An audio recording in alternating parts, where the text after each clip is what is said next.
अभी क्या होगा इस डिजीज कंडीशन में कि पल्मोनरी आर्टरी सबसे पहले क्या होगा, स्टेनोसिस हो जाएगा, नैरो हो जाएगा, सिकुड़ जाएगा। सेप्टम है, इसके सेप्टम में डिफेक्ट मिलेगा जिसको हम लोग बोलते हैं VSD यानी कि वेंट्रिकुलर सेप्टल डिफेक्ट। दो वेंट्रिकल के सेप्टम में हुए डिफेक्ट को हम लोग कहते हैं वेंट्रिकुलर सेप्टल डिफेक्ट। वहीं अब ये स्क्वैटिंग पोजीशन क्या होता है, तो चिल्ड्रन क्या होता है कि अपना पैर को दोनों को क्रॉस लेग करके ऐसे और ऐसे बैठ जाता है, मतलब गुड़किया का हम लोग कहते हैं कि उस इस तरह से बैठेगा, उसको बोलते हैं स्क्वैटिंग पोजीशन। नमस्कार दोस्तों, नर्सिंग के इस यूट्यूब चैनल पर आप सभी का स्वागत है। दोस्तों आज के वीडियो में हम लोग कंजेनाइटल हार्ट डिजीज़ पढ़ने वाले हैं। इसके पहले वाले वीडियो में भी हम लोग कंजेनाइटल हार्ट डिजीज़ पढ़े थे, उसमें हम लोग जाने थे कि एसाइनोटिक हार्ट डिजीज़ के बारे में।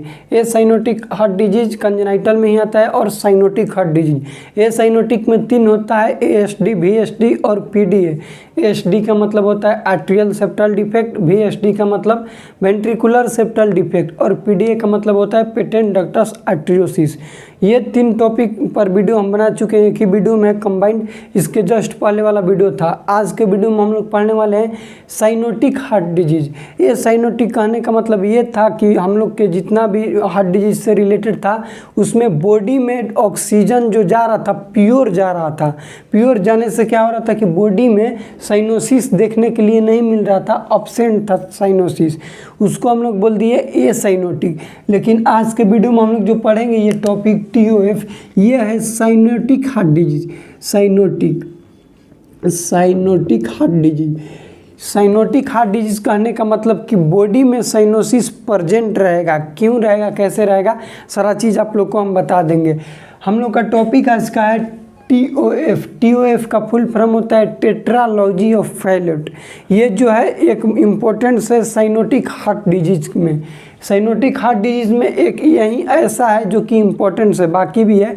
ट्रांसकस्पिड आर्टरियोसिस है, ट्राइकस्पिड एट्रेसिया है और transposition of great artery. 4 disease आता है ए साइनोटिक में, और ए साइनोटिक में 3 आ रहा था।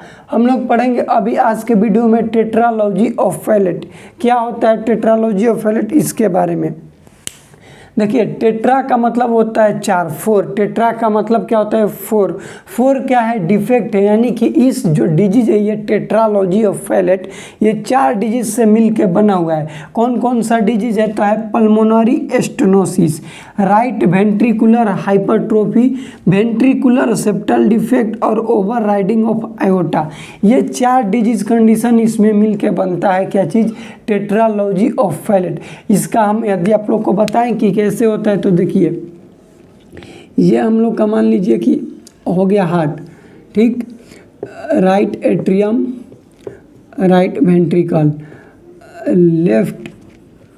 Left atrium, left ventricle. देखो अब क्या होता है कि हम लोग के राइट वेंट्रिकल से क्या चीज़ निकलता है, पल्मोनरी आर्टरी, ये निकलेगा सीधा, लेकिन हाइपरट्रोफी की वजह से ऐसे कर रहे हैं। तो इसमें क्या होगा कि ये नैरो हो जाएगा। सबसे पहले ये जो पल्मोनरी आर्टरी होगा क्या होगा, नैरो होगा, और नैरो को ही हम लोग क्या कहते हैं, स्टेनोसिस। सबसे पहले शुरुआती में क्या होगा, ये कंजेनाइटल है। टेट्रालॉजी ऑफ फैलेट जो डिजीज है कैसा है, कंजेनाइटल है, बाई बर्थ होता है डिफेक्ट, बर्थ के बाद नहीं होता है, इसको भी याद रखिएगा।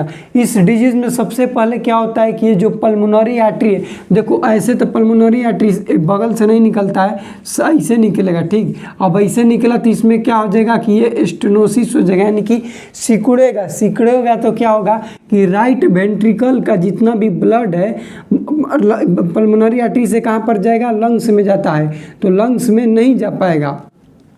कहाँ पर नहीं जा पाएगा, लंग्स में नहीं जा पाएगा। तो क्या होगा यहाँ पे कि इसमें ब्लड फिल होगा, और ब्लड फिल होने के चलते ही क्या हो जाएगा, राइट वेंट्रिकुलर का हाइपरट्रोफी हो जाएगा, यानी कि बड़ा हो जाएगा। अब ये जब बड़ा होगा तो क्या होगा कि इधर इस साइड में VSD यानी कि लेफ्ट वेंट्रिकल और राइट वेंट्रिकल के बीच में क्या हो जाएगा, सेप्टल में डिफेक्ट होगा। ये बर्थ के साथ ही होता है। उसके बाद लेफ्ट वेंट्रिकल से अराइज होता है आयोटा, क्या निकलता है, आयोटा निकलता है। अब ये पूरे बॉडी को सप्लाई करता है, ऊपर करेगा नीचे बॉडी के करेगा, तो ये जो आयोटा नॉर्मल यहाँ से निकलता है, लेकिन ये इसमें क्या होता है VSD में TOF में कि ओवर राइडिंग यानी कि वेंट्रिकल के अंदर से निकलता है आयोटा, ओवर राइड हो जाता है, जिसको हम लोग क्या कहते हैं, ओवर राइडिंग ऑफ आयोटा। इस डिजीज कंडीशन में 4 चीज़ देखने के लिए मिलते हैं। टेट्रालॉजी ऑफ फैलेट में 4 डिजीज कंडीशन देखने के लिए मिलता है। पहला पल्मोनरी स्टेनोसिस। पल्मोनरी स्टेनोसिस क्या होता है कि राइट वेंट्रिकल से, क्या से, राइट वेंट्रिकल से जो कि आर्टरी निकलता है, जिस आर्टरी का नाम है पल्मोनरी, जो कि लंग्स में जाकर ये डीऑक्सीजनेटेड ब्लड कैरी करके लंग्स में जाकर सप्लाई करती है। लेकिन अभी क्या होगा इस डिजीज कंडीशन में कि पल्मोनरी आर्टरी सबसे पहले क्या होगा, स्टेनोसिस हो जाएगा, नैरो हो जाएगा, सिकुड़ जाएगा। इसके नैरो होने की वजह से क्या होगा कि राइट वेंट्रिकल का ब्लड अच्छे तरीक़ा से सप्लाई नहीं हो पाएगा। क्यों नहीं हो पाएगा, क्योंकि इसका जो पाइप है वही नैरो हो गया, तो अब ब्लड कहाँ पर रहेगा, राइट वेंट्रिकल में ही रुकने लगेगा, और रुकने की वजह से राइट वेंट्रिकल का साइज क्या हो जाएगा, इनलार्ज हो जाएगा, जिसको हम लोग बोल दिए हाइपरट्रोफी। हाइपरट्रोफी का मतलब ये होता है कि इनलार्जमेंट हो जाना किसी भी बॉडी ऑर्गन सेल टिश्यू का। 2 चीज़। अब तीसरा क्या होगा कि इसमें डिफेक्ट देखने के लिए मिलेगा इसके सेप्टम में, राइट वेंट्रिकल और लेफ्ट वेंट्रिकल के बीच में ये जो सेप्टम है, इसके सेप्टम में डिफेक्ट मिलेगा, जिसको हम लोग बोलते हैं VSD यानी कि वेंट्रिकुलर सेप्टल डिफेक्ट। 2 वेंट्रिकल के सेप्टम में हुए डिफेक्ट को हम लोग कहते हैं वेंट्रिकुलर सेप्टल डिफेक्ट। वहीं पर इसमें होता आर्टरी के बीच में, तो हम लोग कहते हैं आर्ट्रियल सेप्टल डिफेक्ट। तीसरा। चौथा है over riding of iota. Normal iota यहाँ से निकलता है, लेकिन इसमें क्या होगा, ओवर राइडिंग हो जाएगा, ऊपर की ओर चढ़ेगा, इसको हम लोग बोलते हैं over riding of iota. Exam में पहला क्वेश्चन तो यही आता है कि टेट्रालॉजी ऑफ फैलेट में कौन कौन सा डिजीज इंक्लूड है, कौन कौन सा नहीं है। तो सबसे पहले होता है पल्मोनरी स्टेनोसिस, 2 नंबर पर राइट वेंट्रिकुलर हाइपरट्रोफी, 3 नंबर पर क्या होगा कि VSD यानी कि वेंट्रिकुलर सेप्टल डिफेक्ट, और 4 नंबर में होता है ओवर राइडिंग ऑफ आयोटा। ये 4 डिजीज कंडीशन किस में आता है, टेट्रालॉजी ऑफ फैलेट। ये जो फैलेट है, फैलेट साइंटिस्ट का नाम है, किसका नाम है, साइंटिस्ट का नाम है, फैलेट नाम है साइंटिस्ट का। इस चीज़ को भी आप लोग याद रखिएगा। अब देखिए हम लोग जानेंगे कि यदि कोई पेशेंट है जिसमें टेट्रालॉजी ऑफ फैलेट है, कोई चाइल्ड है, तो उसमें किस तरह का साइन एंड सिम्टम्स देखने के लिए मिलेगा। तो बॉडी में जाएगा डीऑक्सीजनेटेड ब्लड, डीऑक्सीजनेटेड ब्लड, तो उसमें सबसे पहले देखने के लिए मिलेगा साइनोसिस, और साइनोसिस का मतलब होता है ब्लूइश डिस्कलरेशन ऑफ कलर, यानी कि स्किन का जो भी कलर होगा ब्लू टाइप के देखने के लिए मिलेगा, नीला, उसको हम लोग बोलते हैं ब्लूइश डिस्कलरेशन ऑफ स्किन। वहीं ब्लू बेबी यानी कि जो चिल्ड्रन रहेगा उसका शरीर कैसा देखने के लिए मिलेगा, ब्लू देखने के लिए मिलेगा। सेकंड है टेट स्पेल, यानी या फिर उसको बोलते हैं साइनोटिक स्पेल। इसमें क्या होगा कि वो जो भी ब्रीथिंग करेगा पूरा हाफ के करेगा, उसको बोलते हैं टेट स्पेल या फिर साइनेटिक स्पेल। उसके बाद बहुत सारा स्पून से अपने लिए कार्डिनल साइन सिम्टम्स है जो कि देखने के लिए मिलता ही मिलता है उस चिल्ड्रन में। स्पून शेप नेल, यहाँ पर आप लोग को फिंगर का हम इमेज डाल देंगे, देख लीजिएगा कि ये कैसा होता है स्पून शेप नेल। अगला है क्लबिंग ऑफ फिंगर, यानी कि फिंगर जो रहेगा पूरा अच्छे तरीक़ा से डेवलप नहीं हो पाएगा, वो क्लब रहेगा, आगे की थोड़ा मुड़ा हुआ रहेगा, उसको बोलते हैं क्लबिंग ऑफ फिंगर। इसका अब हम लोग डायग्नोसिस जानेंगे कि किस तरह से टेट्रालॉजी ऑफ फैलेट का डायग्नोसिस करते हैं। तो सबसे पहले history collection, physical examination. H का मतलब हिस्ट्री कलेक्शन, पीई का मतलब फिजिकल एग्जामिनेशन। इसका मेन है डायग्नोसिस कि हम लोग चेस्ट एक्सरे करते हैं। चेस्ट एक्सरे में मिलता है बूट शेप हार्ट, जिसको हम लोग बोलते हैं शू शेप हार्ट। और ये एग्जाम में क्वेश्चन आता है कि शू शेप हार्ट किस डिजीज कंडीशन में देखने के लिए मिलता है, तो हम लोग कहेंगे टेट्रालॉजी ऑफ फैलेट। कैसा होता है तो ये देख लीजिए कि लंग्स है, लंग्स के बीच में ही तो हम लोग का हार्ट होता है, लेकिन उसका शेप कैसा हो जाएगा, शू शेप का हो जाएगा। उसका हार्ट कैसा हो जाएगा, शू शेप का हो जाएगा। किस कारण से होता है उसका हार्ट शू शेप का, तो वो होता है ये राइट वेंट्रिकुलर हाइपरट्रोफी की वजह से उसका हार्ट जो है किस तरह से हो जाएगा, शू शेप की तरह हो जाएगा। अगला इसका डायग्नोसिस है जो कि मेन डायग्नोसिस है, कन्फर्मेटिव डायग्नोसिस है, वो होता है इकोकार्डियोग्राम। इकोकार्डियोग्राम को हम लोग कहते हैं डॉपलर स्टडी ऑफ हार्ट, जिसके अंदर हम लोग हार्ट के वाल्व को जानते हैं कि हार्ट का शेप, साइज, स्ट्रक्चर, वाल्व कहाँ पर है कहाँ पर नहीं है, डिफेक्ट क्या है, ये कन्फर्मेटिव डायग्नोसिस है किसका, हार्ट का। हार्ट में भी कौन सा डिजीज कंडीशन है, टेट्रालॉजी ऑफ फैलेट। यहाँ तक हम लोग जानेंगे। अब इसका जानेंगे मैनेजमेंट किस तरह से किया जाता है। तो इसका मैनेजमेंट सबसे पहले नर्सिंग मैनेजमेंट की बात करें तो चिल्ड्रेन को हम लोग देते हैं पोजीशन। पोजीशन से रिलेटेड क्वेश्चन आता है कि कौन सा पोजीशन देंगे, तो उस पोजीशन को कहते हैं स्क्वेटिंग पोजीशन।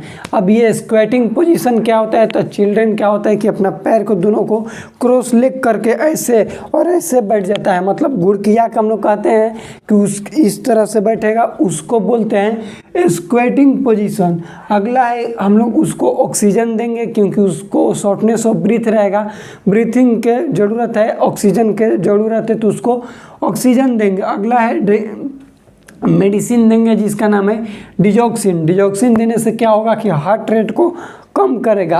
ये एच का मतलब हार्ट रेट क्या करेगा, कम करेगा। तो हार्ट जो ज़्यादा पंप आउट कर रहा था स्लो करेगा तो सही रहेगा। अब इसका ये तो का ये क्या बोलते हैं, ये तो हम लोग का जो है नर्सिंग मैनेजमेंट है, लेकिन इससे चिल्ड्रेन का डिजीज़ कंडीशन ठीक नहीं हुआ है। इसका डिजीज़ कंडीशन ठीक करने के लिए सर्जरी करना जरूरी है, जो कि एक कार्डियोलॉजिस्ट करेगा। सर्जरी में आता है वाटर स्टन सर्जरी या फिर वाटर स्टन ऑपरेशन, और सेकंड नंबर में आता है पोर्ट ऑपरेशन। वाटर ऑपरेशन में क्या होता है, connection between ascending aorta and left pulmonary artery. और जो पोर्ट है, पोर्ट ऑपरेशन इसमें आता है डिसेंडिंग एओर्टा और पल्मोनरी आर्टरी के बीच में कनेक्शन होता है। इसको आप लोग देखिएगा कि किस तरह से इस डिजीज में होता है। यहाँ पर देख लीजिए, देखिए यहाँ से तो क्या निकलेगा, हम लोग का पल्मोनरी आर्टरी निकल गया। यहाँ से क्या निकलेगा, आयोटा निकल गया। सबसे पहले यहाँ से करेंगे, मतलब यहाँ से डायरेक्ट जोड़ देंगे पास वाला में ही। तो यहाँ पर है असेंडिंग आयोटा, ये क्या है असेंडिंग आयोटा, और ये क्या है लेफ्ट पल्मोनरी आर्टरी। और यहाँ से जोड़ेंगे, यहाँ से मुड़ा वाला भी यहाँ पर, तो इसको बोलते हैं डिसेंडिंग एओर्टा और राइट पल्मोनरी आर्टरी। अंतर क्या है यहाँ पर और यहाँ पर पाइप जोड़ने का, कि यहाँ पर जो जोड़ रहे हैं भीरी है, इसलिए इसको बोल दिए असेंडिंग एओर्टा और लेफ्ट पल्मोनरी आर्टरी, जबकि यहाँ पर जोड़ रहे हैं तो बोल रहे हैं डिसेंडिंग एओर्टा और राइट पल्मोनरी आर्टरी। बस इतना ही है। इतना याद रखना कि पोर्ट जो है वो मोस्ट कॉमन होता है। मोस्ट कॉमन क्यों है, क्योंकि यहाँ पर डिसेंडिंग आयोटा और राइट पल्मोनरी आर्टरी में करते हैं। यहाँ पर करने से क्या फ़ायदा है, तो फ़ायदा ये है कि यहाँ से जो आयोटा है, आयोटा हम लोग जानते हैं कि एक आर्टरी है, लार्जेस्ट आर्टरी है बॉडी का, तो इसमें ब्लड का प्रेशर बहुत ज़्यादा रहता है। यहाँ पर भीड़ में करेंगे तो मार के पाइपवा जो यहाँ पर कनेक्ट करेंगे पाइपवा के निकाल देगा, लेकिन दूर पर जो करेंगे तो पाइप निकलने की चांसेस बहुत कम रहती है। इसीलिए इसको हम लोग करते हैं डिसेंडिंग एओर्टा और राइट पल्मोनरी आर्टरी के बीच में। ये हम लोग का हो गया टेट्रालॉजी ऑफ फैलेट। ठीक, हम लोग जान रहे थे कंजेनाइटल हार्ट डिजीज, जिसमें जाने साइनोटिक हार्ट डिजीज और ए साइनोटिक हार्ट डिजीज। ए साइनोटिक में जाने tetralogy of Fallot. Tetralogy of Fallot 4 disease condition से मिलके बनते हैं, एग्जाम में यही क्वेश्चन आता है। तो हम लोग कहेंगे कि इसमें होता है पल्मोनरी स्टेनोसिस, राइट वेंट्रिकुलर का हाइपरट्रोफी हो जाना, वेंट्रिकल के सेप्टम में डिफेक्ट आ जाना और आयोटा का ऊपर जाना, जिसको ओवरराइडिंग ऑफ आयोटा कहते हैं। उसके बाद क्वेश्चन आता है इसके साइन एंड सिम्टम्स, ये 3 को याद रखना। बूट से फाट याद रखना कि बूट से फाट किस में देखने के लिए मिलता है। मैनेजमेंट में याद रखना पोर्ट की, पोर्ट ऑपरेशन में करते क्या है, ये चीज़ आता है क्वेश्चन। ये हम लोग का हो गया टेट्रालॉजी ऑफ फैलेट के बारे में। अगला वीडियो हम लोग जानेंगे हार्ट के इन्फ्लामेशन से रिलेटेड, यानी कि इन्फ्लामेटरी डिजीज ऑफ हार्ट, जिसमें आता है रोमेटिक फीवर, आता है इंडोकार्डाइटिस, मायोकार्डाइटिस और पेरिकार्डाइटिस। ये तीनों चारों जितना भी इन्फ्लामेटरी डिजीज है एक ही वीडियो में हम लोग पढ़ लेंगे। वीडियो कैसा लगा प्लीज़ कमेंट सेक्शन में बताइएगा। चैनल पर नए तो चैनल को सब्सक्राइब कीजिएगा। मिलते हैं अगले वीडियो में, तब तक के लिए जय राम जी की।